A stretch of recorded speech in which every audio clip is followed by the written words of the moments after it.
No, we are doing this here because we really want to make sure people know about the latest wellness trends and also whether they are science sound, if you will. And so that's what we want to do. And if one person listens to it, or 100 or 1,000, as long as we spread the message of science-based wellness, I'm very happy. So welcome to the podcast. Welcome to WellYES. I'm Walter, co-founder of Hum, and I'm here with.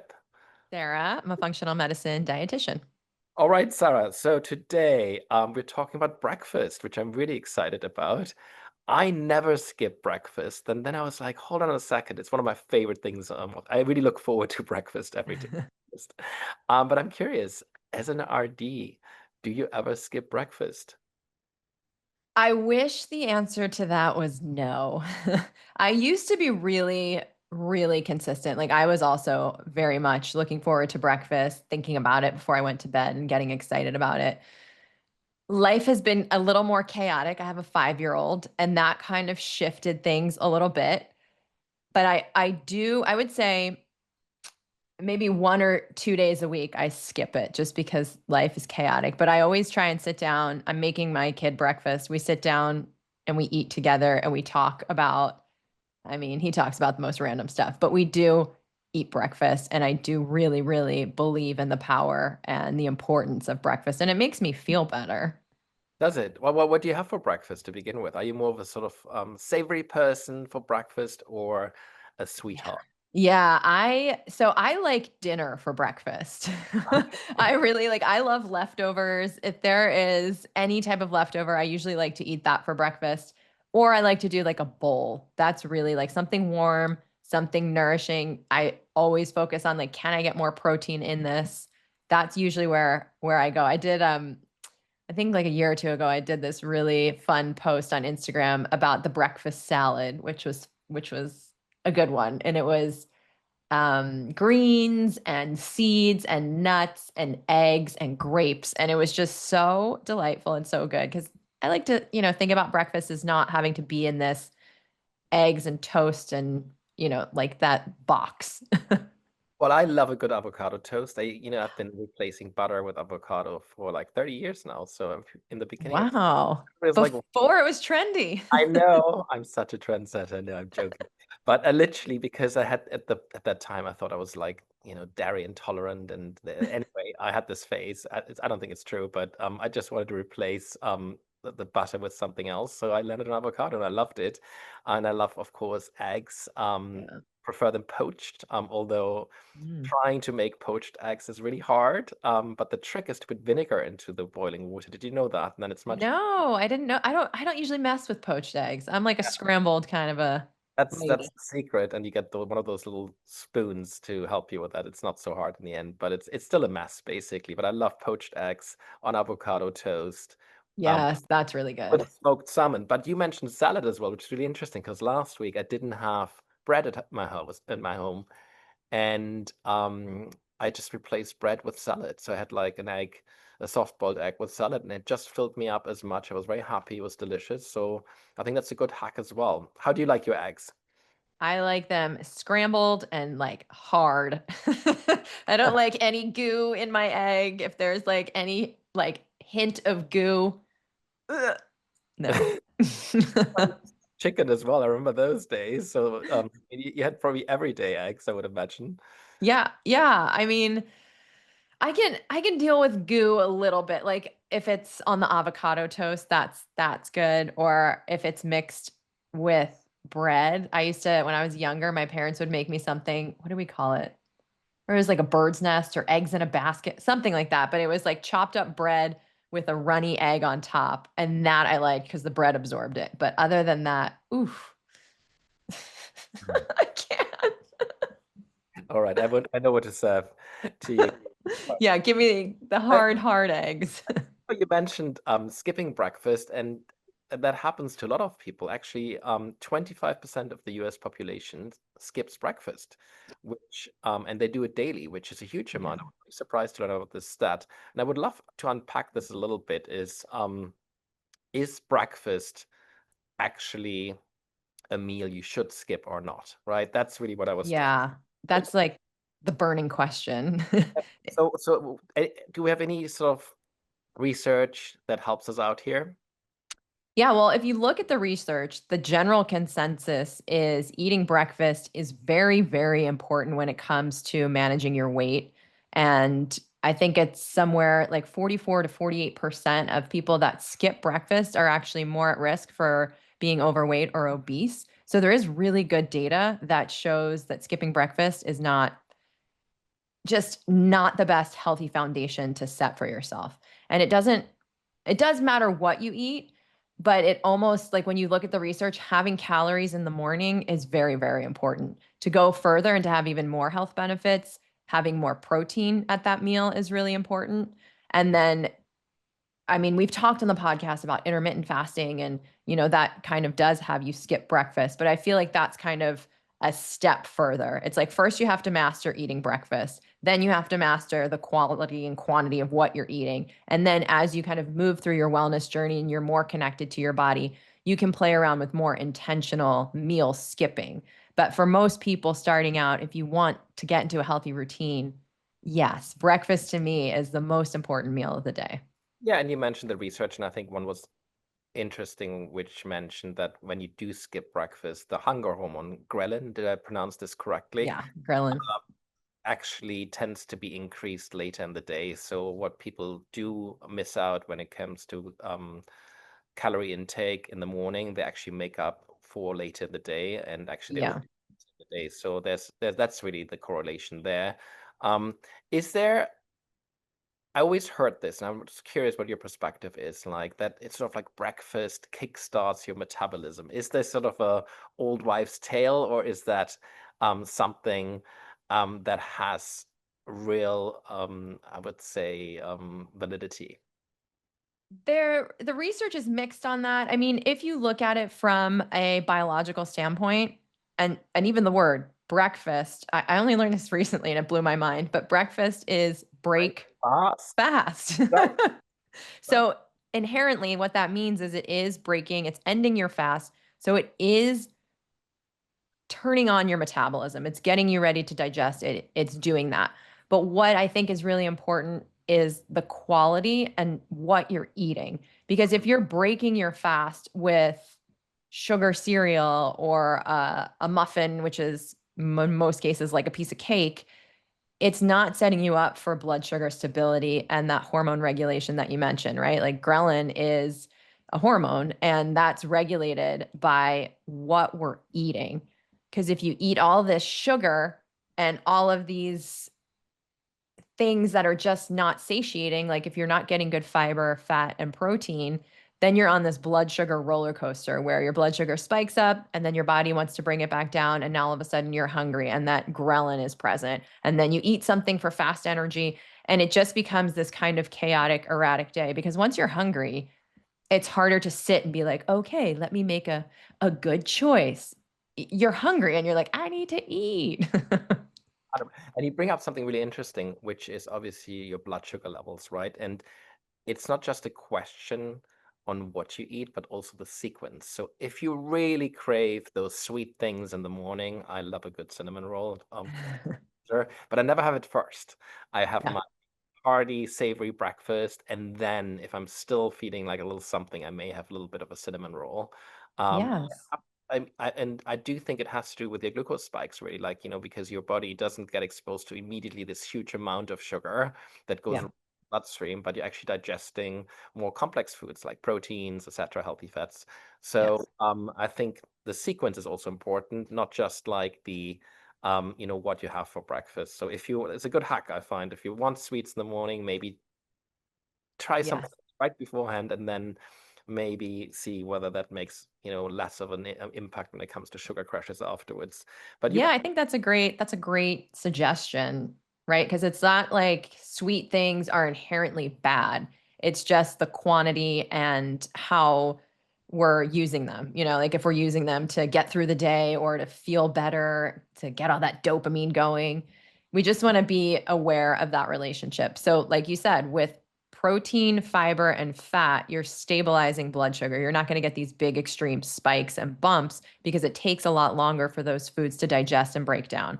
So your body's going to be working a little bit harder to get that sugar out of it, and then it's just going to release slower. So if you already have that good base, having something sweet afterwards is a great suggestion.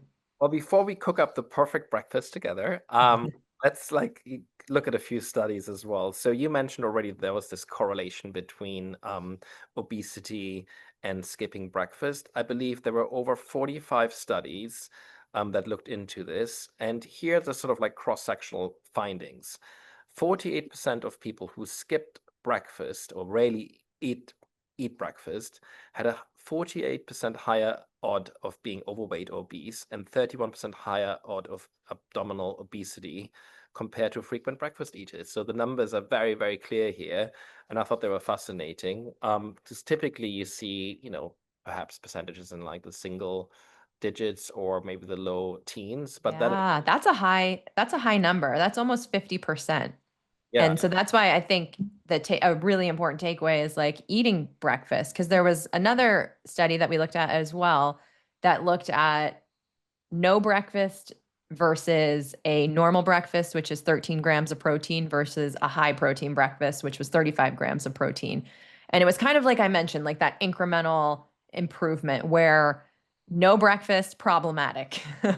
The normal breakfast, good. It's going to get you your calories, it's going to get you a little bit of stability, and it's going to help offset that later eating in the day. And then that high protein breakfast, even better.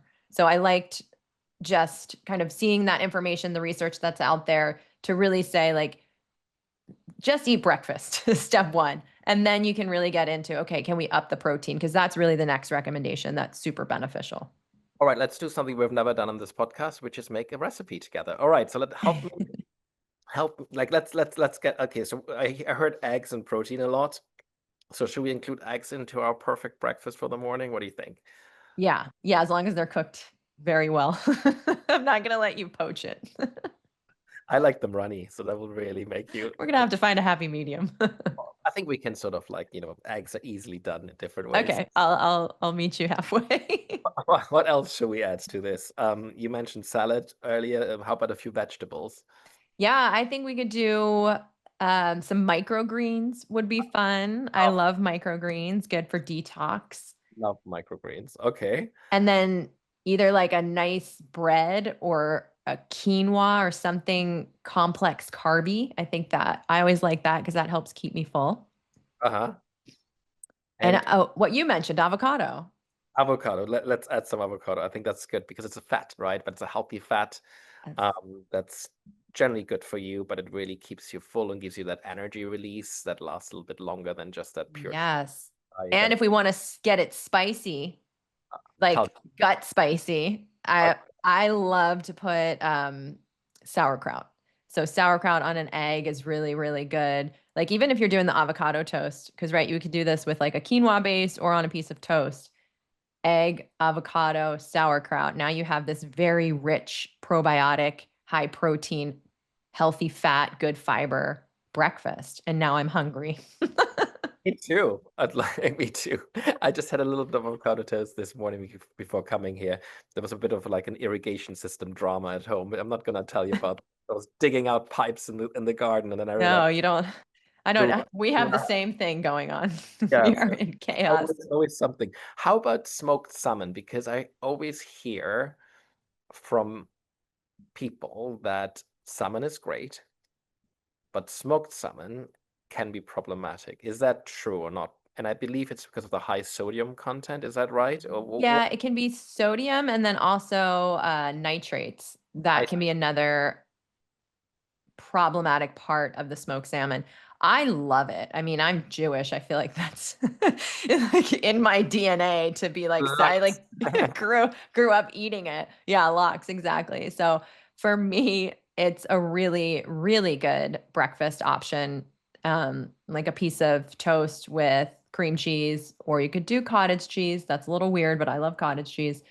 And smoked salmon is it's so good. I love salty. I love that like Oh my God, you know what's really ugh. delicious? If you like cottage cheese, Um, do you like goat's cheese as well or not? I love all dairy. It doesn't love me all the time, but Yeah, but goat's cheese with avocado mixed. Have you ever tried that? It's delicious. no. Really nice, and it makes it's amazing. It's an amazing spread. Try that for breakfast. All right, we're making good progress here. I We think we've got a whole yeah. So whole I think menu. we can run a breakfast restaurant at this point. All right, let's drive in. How about a smoothie? What's your perspective here? Would you add a smoothie to your breakfast, or are we good? Oh, oh, yes. I have a history with smoothies. I used to work for a very large blender company, and I spent every single morning having a smoothie and probably for lunch and a snack. And oh, here's an interesting story too. So my husband and I met on OkCupid. This was like I never 10, this. over Okay, 10 so years this ago. is like something I've known Sarah for like well over a decade now. So this is good. All right, keep going. I didn't, yeah, oh yeah, you didn't know this. Okay. So John and I met on OkCupid, and on OkCupid, you had profile names. And I don't remember what mine was, but John's was Shakes Are Good. And it was a picture of him drinking a smoothie. And I was like, done, sold, sign me up. Like, so smoothies are like a very, very near and dear big part of my life.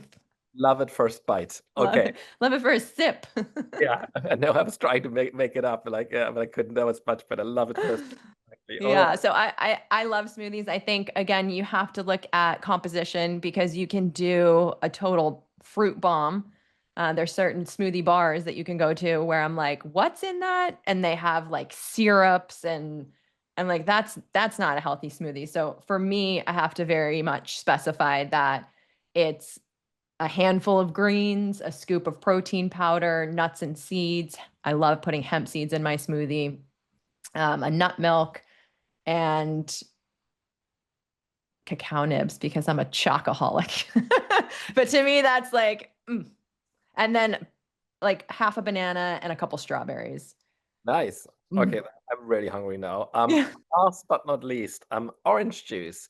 I love fresh squeezed orange juice. So squeeze it myself with one of those little things, in your hand. And what do you think? Is it because it's a lot of sugar orange juice, isn't it? But like, what's your when you get your vitamin C, of course. Yeah. Like, what do you think? Yeah.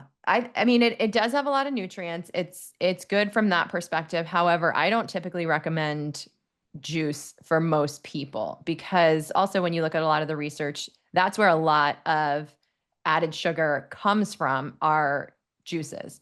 Fresh squeezed orange juice, if you're doing it yourself, that's pretty great. Like you're getting that vitamin C. But I always suggest eating the whole fruit because then you're getting all the fiber. And when you have the fiber, you have that stabilization of the blood sugar spike. So now you can have it and it's not going to spike out your blood sugar. However, if you had it with food, if you had it with a high protein breakfast and it's a small glass, that's another thing that's very like European versus American, right? Like European small glass, American, it's like a ball jar. And you're like, you don't need that much orange juice, but Plus, like a pound of ice on top of that, right? yeah, like I'm curious, how big is your glass of orange juice? It's tiny. It's literally one orange that I just squeeze. And okay, so this is like more information here, but like I love my plants and I have these two semi-dwarf orange trees that produce about 8 oranges every year. I'm very proud of them.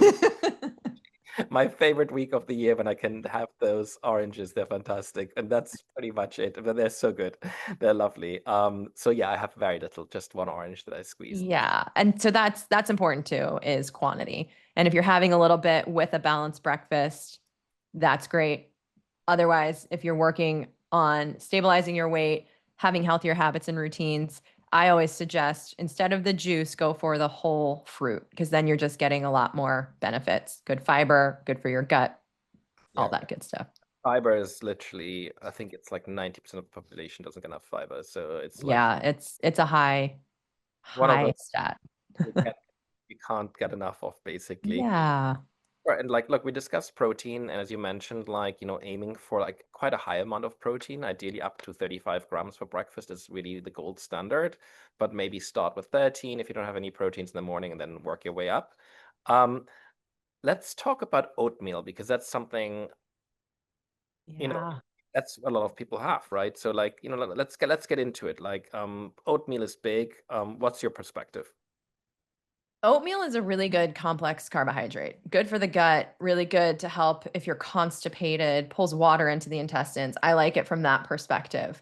You can add things to it to slow down the absorption, like you can add coconut oil or you can add hemp seeds, chia seeds, flaxseed to it to make it a little bit more stabilized. Even protein powder. I used to do a scoop of protein powder in my oatmeal. It looked horrific, but it was good and I liked it. So I think when you look at it from that perspective, it's good. And also another thing that's really interesting with oatmeal is that if you cook it versus if you do overnight oats, it actually has a lower glycemic response if it's overnight oats versus cooked oatmeal.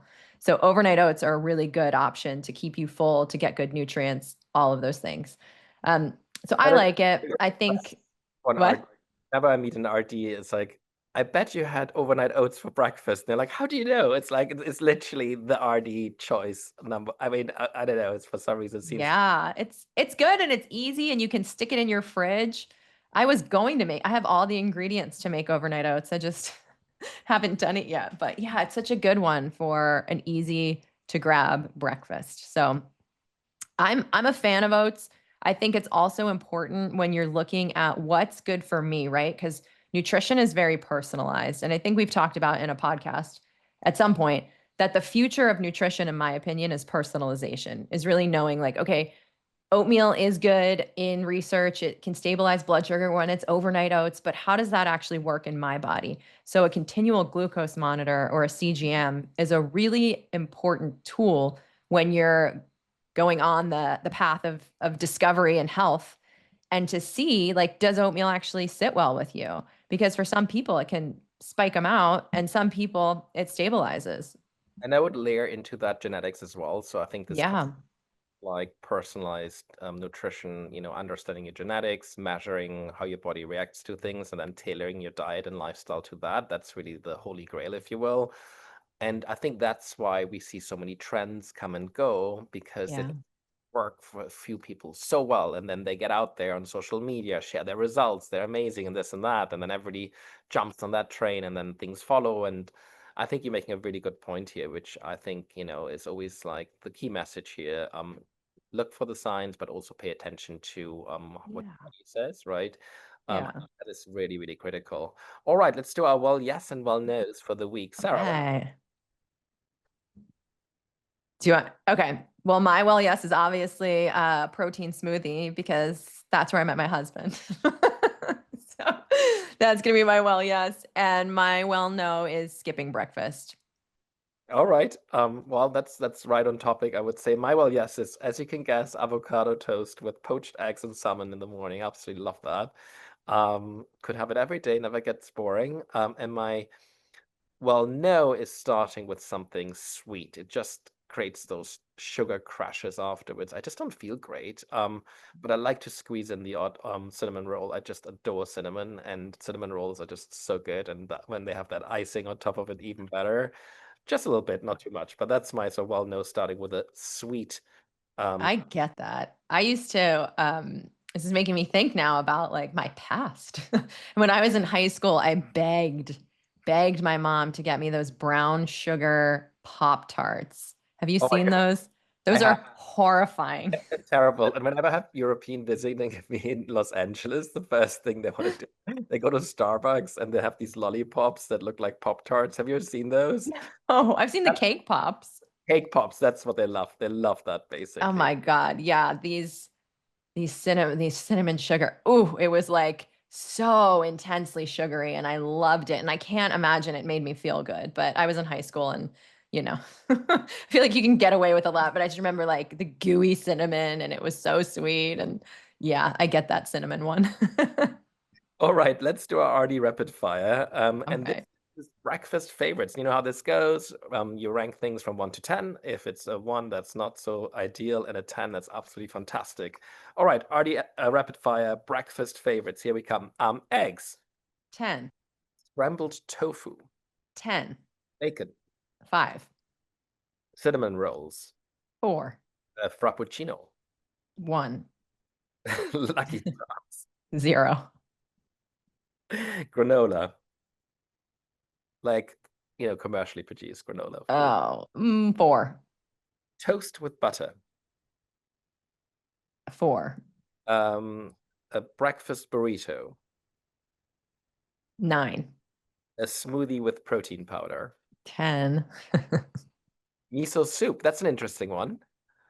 I like that. I'm gonna say 8. I would give that a 10. It's so good for you. But like that's me personally, but it's delicious. Yeah. It's why I just ate Japanese for the morning. Peanut toast. 5. A fruit plate, and let's be more specific here. I would put on this fruit plate pineapple and papaya because they have digestive enzymes. I hate watermelon or any melons in the morning, basically. What's on your fruit plate, Sarah? Is that a good thing or not a bad thing? Oof, I mean, I love melon. Honeydew, like a ripe honeydew. And watermelon. I'm gonna give that a 6. All right, salad, 8. avocado toast. 8. You're about to break my heart here. Overnight oats. 9. And last but not least, no breakfast. 0. All right, thanks, Sarah. Well, listen, this was awesome. Just as a reminder, breakfast can be really beneficial to keep your, cravings in check throughout the day, but also get those critical nutrients in first thing. Remind yourself to look for those proteins. They really, really help. And I would always suggest, like, pay attention to how you feel afterwards and then tailor your breakfast around that. Anyway, Sarah, that was a pleasure as always. Loved Yeah, breakfast. so fun. And now I'm going to make myself an avocado toast with salmon for sure. Sounds delicious. Thank you.